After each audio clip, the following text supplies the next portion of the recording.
Salut à tous, alors j'étais voir le dernier film de Matt Damon, Stillwater, qui se passe principalement, entièrement, quasiment à Marseille, et j'ai trouvé ça vraiment sympa.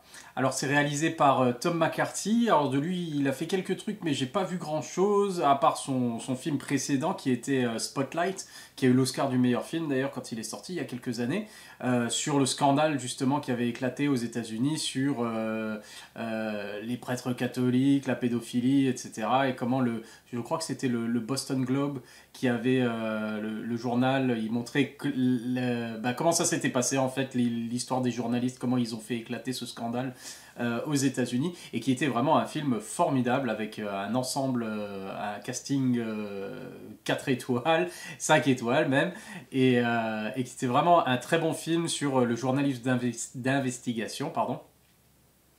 Et du coup là il nous revient avec une histoire qui est basée mais très largement finalement sur l'affaire de Amanda Knox, qui était cette américaine qui avait été accusée et emprisonnée en Italie pour le meurtre de sa colocataire. Alors c'est une affaire à multiples rebondissements bien entendu, et en fait elle avait été alors ils ont gardé quelques aspects de cette affaire là, sauf que cette fois c'est pas l'Italie, ça se passe en France, c'est à Marseille. On apprend dans le film que il y a eu tout un, justement, qu'elle s'est fait absolument on va dire comme dans la vraie vie, comme la Amanda Knox, elle s'est fait juger déjà avant le procès par la presse à scandale, etc., etc. Donc il y a eu des problèmes par rapport à ça. Mais ce que j'ai trouvé intéressant justement par rapport à Stillwater du coup, c'est qu'on n'est pas du tout sur l'aspect justement enquête criminelle, découverte du meurtre, suspect, indice tout le matraquage médiatique et tout ça, parce que ça se passe vraiment, on commence le film, c'est déjà fait en fait tout ça. Donc on évite tout ça, même si c'est mentionné ponctuellement plusieurs fois, on revient sur les faits, mais pas de flashback ou de choses comme ça, mais simplement les faits comme ils ont pu être découverts dans la presse, parce que les gens sont au courant de cette affaire, même si elle commence à dater un peu. Je crois que quand le film commence, ça fait déjà 4 ans que donc la jeune fille, interprétée par Abigail Breslin, est en prison à Marseille, et que son père, Matt Damon, du coup, fait le trajet des États-Unis jusque-là pour venir lui rendre visite et tenter de l'aider. Et là, quand il arrive, du coup, cette fois-là, on découvre que, elle a un indice éventuellement qui pourrait lui permettre de se disculper enfin en trouvant un témoin. Donc ils sont à la recherche d'un gars.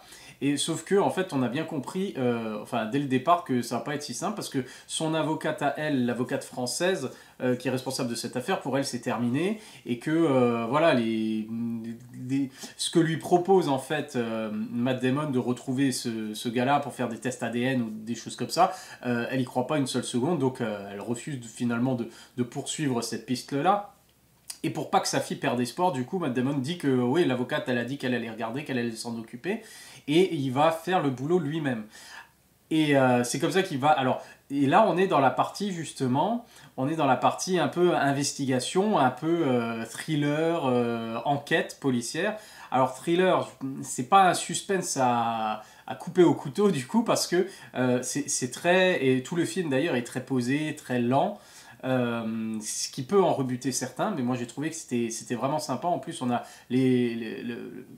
Marseille qui est très bien filmé, les paysages, c'est vraiment c'est filmé d'une certaine manière que on s'ennuie pas finalement, parce qu'on découvre différents lieux, différentes choses, et c'est surtout intéressant pour voir Matt Damon, enfin bourru et puis barbu, et vraiment qui joue l'américain typique du Midwest, l'ouvrier, voilà, qui est pas forcément le gars qui a l'air le plus malin ou quoi que ce soit, mais qui prie à chaque repas, etc., qui a des armes chez lui, qui a fait de la prison, qui s'est pas occupé de sa fille à l'époque, parce il avait des problèmes de drogue et d'alcool, et du coup, voilà, c'est un gars qui est en mode j'ai plus qu'une chose dans la vie, en fait, c'est d'aider ma fille. Et du coup, c'est agréable de le voir justement dans ce rôle qui fait ça fait assez réaliste vraiment, et de l'américain en France finalement, qui essaie de se débrouiller pour se faire comprendre, pour faire traduire certaines choses, pour essayer d'aider sa fille, de retrouver le gars qui recherche, etc. Et de le voir évoluer dans Marseille en fait, et avec des Français autour, etc. etc. Donc je trouve que c'était très bien fait, on a vraiment cet aspect poisson hors de l'eau, mais il a quand même il va volontiers faire les choses sans se préoccuper forcément des conséquences, ce qui va forcément lui jouer des tours. Et du coup, j'ai trouvé ça très intéressant. Et Matt Damon est vraiment super, il porte tout le film quasiment sur ses épaules.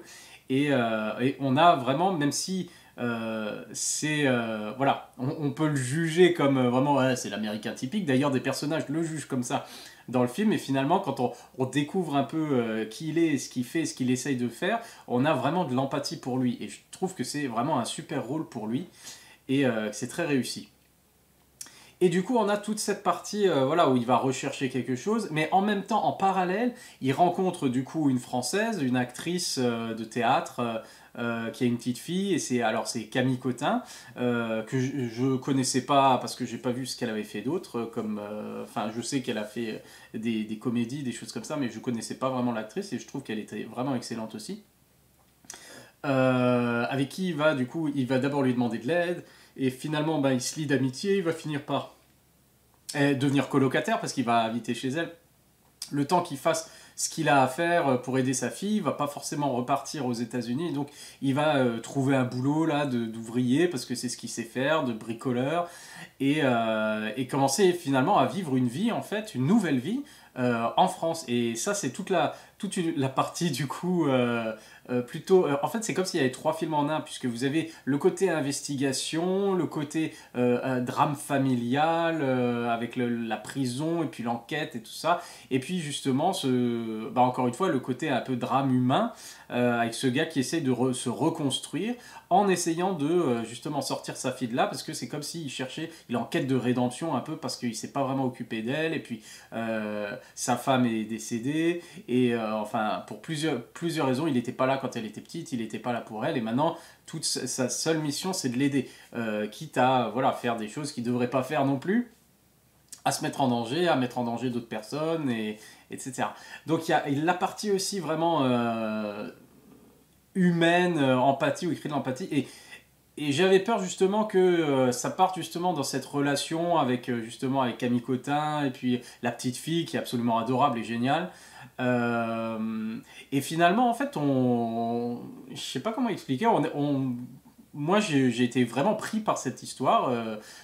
C'était très émouvant et puis très intéressant, et puis il y a des passages un peu sympathiques aussi où il apprend à parler un peu le français avec la gamine, il lui apprend quelques mots, toute cette communication en fait, et c'est comme s'il recréait en fait une famille au bout d'un moment, hein, alors que ça, voilà, et il y a deux parties quand même distinctes, avec sa fille qui est en prison et puis sa nouvelle famille, on va dire, de substitution, avec laquelle il essaie de faire les choses correctement et d'être droit, et de faire les choses bien. Et c'est vraiment pas mal parce que on part de cette idée de poisson hors de l'eau pendant une bonne partie du film, pendant tout le film, et finalement il s'est fait à la vie à Marseille.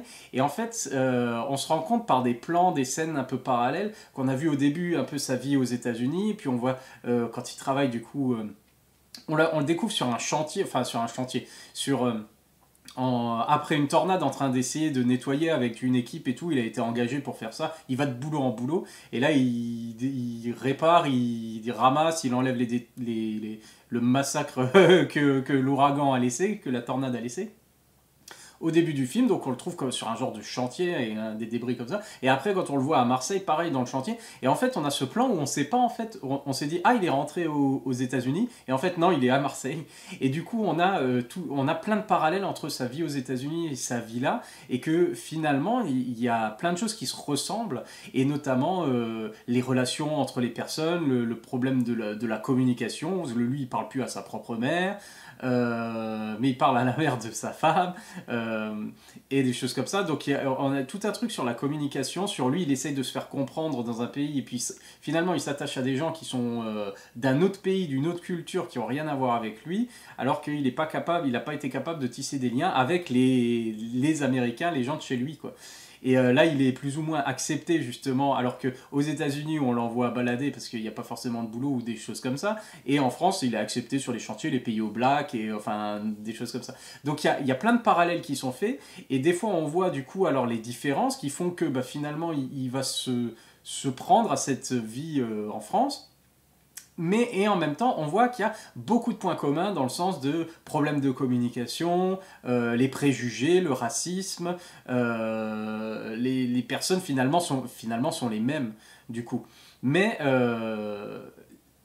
il va y trouver plus ou moins son compte pendant une partie du film. Et après, ça revient un peu sur justement le côté sur l'enquête policière, etc. Il y a des choses qui bougent éventuellement.